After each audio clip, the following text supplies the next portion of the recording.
بسم اللہ الرحمن الرحیم۔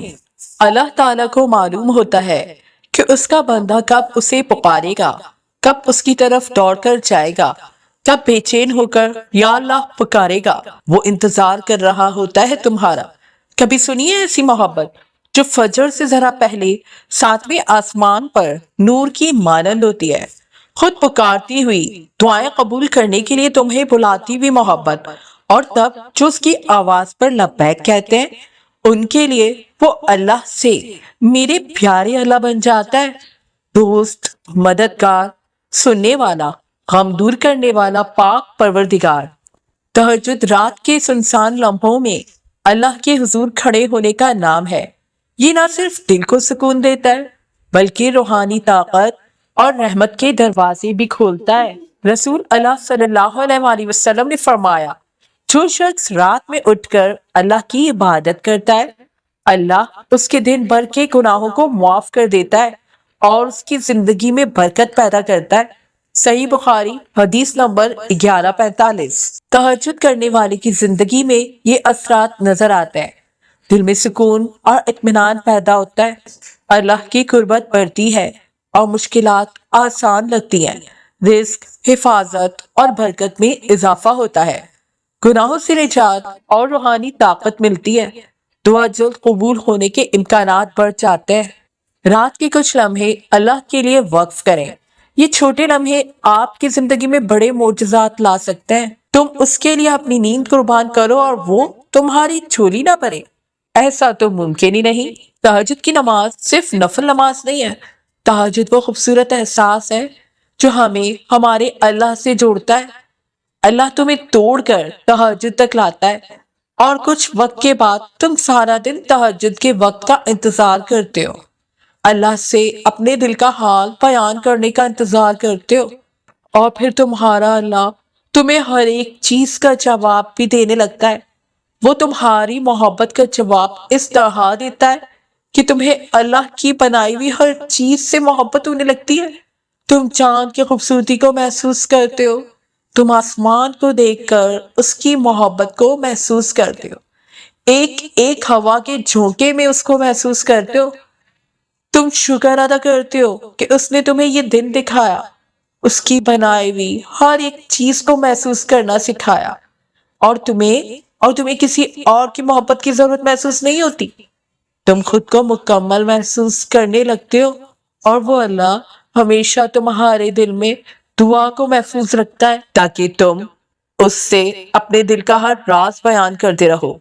تم جہاں نماز پر بیٹھ کر اسے اپنے ساتھ ہوئی ہر اچھی بری چیز کو بتاؤ، اور پھر وہ اللہ اس دعا پر کن بھی فرما دیتا ہے جس کے لیے تمہیں تہجد تک لایا تھا۔ اور پھر جب میرا پیارا اللہ کسی کو خود کے قریب کرنے کا ارادہ فرماتا ہے، تحفے میں تہجد سے نوازتا ہے۔ تہجد کا ہر پہر اتنے کمالات چھپائے ہوئے ہیں کہ جب اللہ کے محبوب بندے رات کی تاریکی میں سرگوشی میں رب تعالیٰ سے اپنے دکھڑے بیان کرتے ہیں، میرا اللہ ہر شے کو دھیما کر کے صرف اور صرف اپنے بندے کی آواز سنتا ہے۔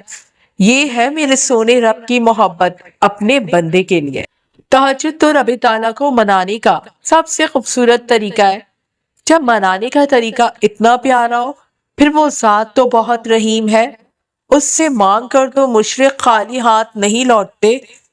تم تو پھر بھی رب تعالیٰ کے وہ محبوب بندے ہو جسے وہ توفیق عطا کر رہا ہے کہ مجھے منا لو، اور اس سے بڑھ کر کیا ہی خوش قسمتی کہ رب تعالیٰ کو اس کے پسندیدہ طریقے سے منانے کا۔ تہجد کا لفظ عربی لفظ وجود ہے جیم واو دال سے نکلا ہے، اور یہ لفظ دو متضاد معنی کے لیے استعمال کیا جاتا ہے، یعنی اس کے معنی سونے کے بھی آتے ہیں اور سونے کے بعد بیدار ہونے کے بھی ہے۔ اب جو سوال ہمیں تنگ کرتا ہے وہ یہ ہے کہ کیا ہم تہجد بغیر سوئے پڑھ سکتے ہیں؟ تہجد ایک نفلی عبادت ہے، یعنی یہ فرض نہیں ہے۔ اگر آپ پڑھیں گے تو بہت اجر ملے گا، اور اگر نہیں پڑھیں گے تو کوئی گناہ نہیں ہے۔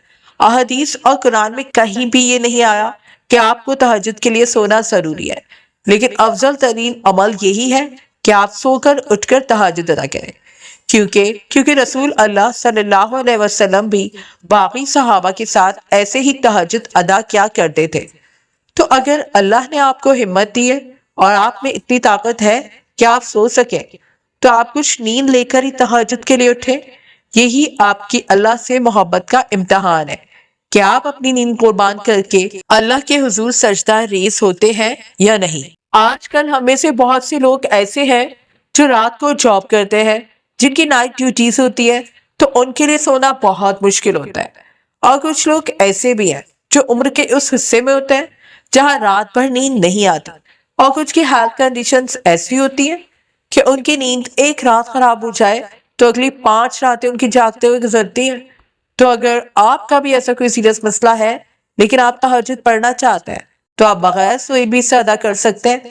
اسلام میں ہر مسئلے کا اس مسئلے کی نوعیت کے مطابق جواب موجود ہے۔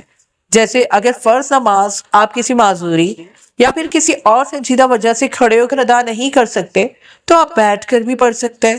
دین ہمارا اتنا مشکل نہیں ہے، اس لیے آپ بھی اسے مشکل نہ بنائیں۔ بہت سے لوگ اس چیز میں بھی کنفیوز ہوتے ہیں کہ اگر سو کر اٹھ کر تہجد نہ پڑھی تو یہ تو قیام اللیل ہوا۔ قیام اللیل کسے کہتے ہیں؟ ہمیں پہلے اس کا مطلب جاننا ہوگا۔ قیام کا مطلب ہے ٹھہرنا، اور لیل کا مطلب ہے رات، یعنی رات کا کچھ حصہ ٹھہر کر اللہ کی عبادت کرنا۔ پھر وہ عبادت آپ نماز یعنی تہجد پڑھ کر کرتے ہیں، یا پھر قرآن کی تلاوت کر کے کرتے ہیں، یا پھر تسبیح کے ذریعے کرتے ہیں۔ یہ تمام عبادتیں قیام اللیل کے زمرے میں ہی آئیں گی۔ قیام اللیل میں عمومیت ہے، یعنی اس کا مطلب کھڑے ہو کر عبادت کرنا نہیں ہے، جاگ کر عبادت کرنا ہے۔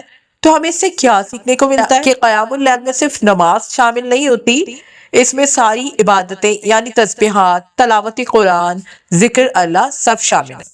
تو جیسے آپ کے لیے آسانی ہو آپ ویسے تہجد ادا کر سکتے ہیں۔ قبول کرنے والی ذات اللہ ہے، لیکن آپ نے یہ بھی یاد رکھنا ہے کہ عبادتوں کے کچھ آداب اور سلیقے ہوتے ہیں، جن میں سب سے بڑا پہلو یہ ہے کہ اگر کوئی انسان بہترین طریقے سے عبادت کرنے کی قوت رکھتا ہے تو وہ اسے بہترین طریقے سے ہی ادا کرے۔ اب اگر اللہ نے آپ کو جوانی میں تہجد کی توفیق دی ہے تو اس سے بڑا موقع اور کیا ہوگا کہ آپ سنت نبوی کو فالو کرتے ہوئے تہجد پڑھیں، نیند توڑ کر اٹھیں اور لمبے سجدے کریں۔ آپ جتنی سلیقہ مندی سے اللہ کے حضور اپنی عبادتیں پیش کریں گے، اللہ بھی پھر اتنی ہی سلیقہ مندی سے ان عبادتوں کو قبول کرے گا اور ان کا اجر آپ کو دے گا۔ ابن عباس کہا کرتے تھے کہ تہجد طاقت کی نماز ہے، یعنی جتنی طاقت ہو اتنی نماز پڑھی جائے۔ تو آپ ان چکروں میں نہیں پڑھنا کہ زیادہ پڑھنی ہے، آپ نے اتنی ہی رکعت پڑھنی ہے جتنی آپ بہترین طریقے سے پڑھ سکیں۔ جیسے میں نے آپ کو سمجھایا تھا کہ عبادتوں کے آداب اور سلیقے ہوتے ہیں۔ اللہ یہ نہیں دیکھتا کہ نماز پڑھتے ہو، اللہ یہ دیکھتا ہے کہ کیسے پڑھتے ہو۔ اگر 2 رکعت بھی دل سے پڑھی ہوں گی تو ان کا ثواب ان 100 رکعت سے زیادہ ہی ہوگا جو دل سے نہیں پڑھی۔ تہجد عام نمازوں کی طرح ہی پڑھی جاتی ہے جنہیں ہم فرض نمازیں کہتے ہیں، بس اس لیے آپ نے نیت تہجد کی کرنی ہوتی ہے۔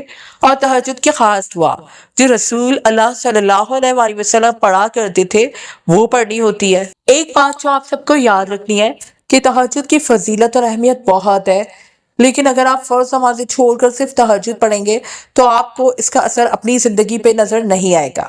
تہجد کی دعاؤں میں طاقت تبھی آتی ہے جب آپ باقی فرض نمازیں پوری کرتے ہیں، کیونکہ اس کی پوچھ نہیں ہونی، لیکن فرض نمازوں کی پوچھ ہونی ہے۔ تو کوشش کریں کہ فرض نمازوں کے بعد تہجد کو شروع کریں، اور اگر آپ فرض نمازیں پڑھ رہے ہیں تو کوشش کریں اب تہجد کا بھی آغاز کریں۔ روز بھلے نہ پڑھیں، مہینے میں 1 دفعہ اس کا اہتمام ضرور کریں، اور پھر دیکھیں کہ وہ 1 دفعہ آپ کی زندگی کہاں تک بدل دے گا۔ ہم تہجد کو نظر انداز کر دیتے ہیں کیونکہ ہم سوچتے ہیں کہ ہمیں 8 گھنٹے کی نیند پوری کرنی ہے، لیکن کیا واقعی ایسا ہے؟ نیند اللہ کی طرف سے ہمارے لیے ایک نعمت ہے تاکہ ہم آرام کریں اور توانائی حاصل کریں، لیکن کیا اللہ نے کبھی کہا کہ 8 گھنٹے لازمی ہے؟ ہم جانتے ہیں کہ ہمارے نبی صلی اللہ علیہ وآلہ وسلم راتوں میں نماز پڑھتے تھے، پھر صبح میں وہ کس طرح توانائی حاصل کرتے تھے اور دعوت دیتے تھے۔ کبھی کبھی ہم 8 گھنٹے سوتے ہیں اور پھر بھی جاگتے وقت تھکے ہوئے محسوس کرتے ہیں، اور کبھی ہم 6 گھنٹے سوتے ہیں لیکن ایسے جاگتے ہیں جیسے 10 گھنٹے سوئے ہوں۔ یہ کیسے ممکن ہے؟ راز نیند کے معیار میں ہے جو اللہ کی طرف سے ایک نعمت ہے۔ جب ہم صرف اللہ کو خوش کرنے کے مقصد سے تہجد کے لیے اٹھتے ہیں، اللہ ہماری نیند کے معیار کو برکت دیتا ہے، چاہے ہم کتنے بھی گھنٹے سوئیں، اور ہم توانائی سے بھرپور جاگتے ہیں کیونکہ سب کچھ اللہ کے ہاتھ میں ہے۔ یہاں مقصد یہ نہیں کہ ہم آپ سے کہیں کہ کم سونے کی کوشش کریں۔ اگر آپ 8 گھنٹے کی نیند پوری کر کے بھی تہجد کے لیے اٹھ سکتے ہیں تو یہ بہت اچھی بات ہے اور اس میں کوئی حرج نہیں۔ اصل مقصد یہ ہے کہ ہم آپ کو اپنے خالق کے بارے میں اعلیٰ نظر سے سوچنے کی ترغیب دیں، نہ کہ صرف سائنسی زاویے سے۔ اگر آپ یہ سوچ کر تہجد کو نظر انداز کرنے کا ارادہ کریں کہ آپ کی نیند کے گھنٹے پورے نہیں ہوئے، تو یاد رکھیں کہ آپ کی توانائی نیند کے گھنٹوں پر نہیں بلکہ اس بات پر منحصر ہے کہ اللہ آپ کی نیند میں کتنی برکت ہے۔ جتنا زیادہ آپ اللہ کو راضی کریں گے، اتنی بہتر نیند آپ کو ملے گی۔ نماز پڑھنے والا اللہ کی نگاہ میں بڑا باعزت ہوتا ہے، تو اگر آپ چاہتے ہیں کہ آپ بھی اللہ کی نگاہ میں باعزت بنیں تو پہلوؤں کو بستروں سے کچھ وقت کے لیے الگ کر لیا کریں اور اللہ سے جوڑ دیا کریں۔ اس سے جوڑنا آپ کو کبھی ٹوٹنے نہیں دے گا۔ جب انسان چھپ چھپا کر تنہائی میں اپنے پیارے اللہ سے گفتگو کرتا، کبھی آنسوؤں کی زبانی، کبھی خاموش لفظوں کا سہارا لیتے ہوئے تو کبھی چپ سادے، تب میرے پیارے اللہ کو بہت پیار آتا ہے، بے شمار پیار۔ 70 ماؤں سے زیادہ محبت کرنے والے اللہ رب العالمین کی محبت کا انداز بھی نرالا، جو خاموشی اور سسکیاں ایک بند کمرے تک نہیں سنی جاتی، وہ میرے پیارے اللہ کے عرش پر تہلکہ مچا دیتی ہے۔ اور رحمان کے خاص بندے وہ ہیں جو زمین پر تواضع و انکساری کے ساتھ چلتے ہیں، اکڑ اور غرور اور گھمنڈ سے نہیں چلتے، اور جو جاہل لوگ ان سے بات چیت کرتے ہیں تو وہ کہہ دیتے ہیں خیر، ان کی باتوں کے کیئر نہیں کرتے، اور راتوں کو اپنے اللہ کے سامنے سجدہ اور قیام میں لگے رہتے ہیں، یعنی نماز پڑھتے ہیں۔ الفرقان 63-64۔ اے نبی، آپ رات میں تہجد پڑھیے، یہ آپ کے لیے نفل ہے، یعنی فائدے کی چیز ہے۔ الاسراء 69۔